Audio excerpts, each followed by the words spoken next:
the beginning there was Arceus, and it was good. And Arceus beat its wings and created a world. And then it begat Dialga and Palkia, slapped them down onto the world, said go forth and multiply, and build a planet around it. The thing that I like about the Gen 4 cosmology, it's based on Japanese folklore. In the beginning there was a progenitor, and this progenitor was wise, but also curious. And he blew away the snow, and he blew away the fog, and created a flat ground. And he spat onto that flat ground a man and a woman, Izanami and Izanagi. And he told them to go forth and create a world. And they did. The progenitor realized the presence of evil in this world, so he summoned up all of his negativity and created a hellscape called the Yoni. He spat that negativity into the Yoni, where over time it coalesced into an evil force. A force whose sole job, sole desire is to destroy everything we know. So Arceus creates Dialga and Palkia, takes all its negativity, creates Giratina, imprisons Giratina in another world where nothing makes sense, and then you get to let the monster out. But more on Giratina later. It's based on a very old story held sacred and true by many Japanese. This idea of the cosmic battle, where you have two incredible forces, say Leviathan, the beast of the seas, and Behemoth, the beast of the land. And the two are constantly at each other's throats, fighting and smashing. And poor humanity is stuck in the middle. What can we do except sit there and watch as the titanic monster forces reap and destroy everything we know? I know what we do. We make a Pokemon game out of it, where the beast of the land and the beast of the seas clash together, destroying the world. One will survive until the third force, the beast of the air, comes down, grabs both of them, slaps them in the face, and throws them into the underworld. When I realized that's what was going on in Pokemon Generation 3, it really made me want to play Pokemon Generation 3. I still haven't. I've played 1, 2, 4, 5, and 6, but I have yet to play Ruby or Sapphire.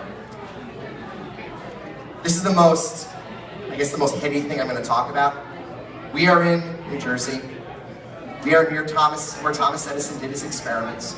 And this idea of every force has an opposite force, there's consequences to everything we do, and no matter what happens, the universe exists in a perfect, simple harmony.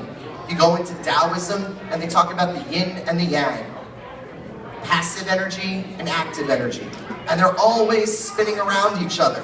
One black, one white. And through the achievement of said balance, the universe is calm. And when those things go off the rails, all bets are off. Darkness could fall, destruction could reign, who knows? But as long as everything is set in balance, everything works. Now I mentioned the godlike villain. The godlike villain is a man. The shadow is not.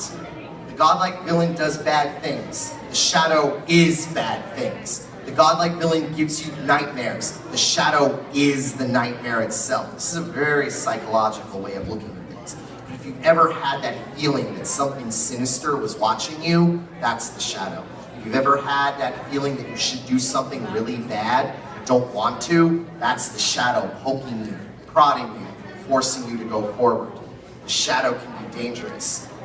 The shadow can be all our negative emotions forced together into some kind of cosmic hell dragon whose sole purpose appears to be is to cause chaos and destruction. A being so powerful you have to imprison it in the nethers of chaos itself, where distortion reigns supreme. And then you have to catch it and use it against your enemies. Likewise, sometimes the nightmares come into your house late at night. Sit down and gnaw at your dreams until all you have is fear. So what I loved about Gen 4, aside from the Shinto cosmology, was this idea of Darkrai and Giratina. Nightmares and evil. And you get to catch both of them. You get to wield nightmares and evil against your opponent. Since when is Pokemon? I thought Pokemon was supposed to be for kids. One of the first things I talked about was my experiences watching the first Pokemon movie. And I saw the first Pokemon movie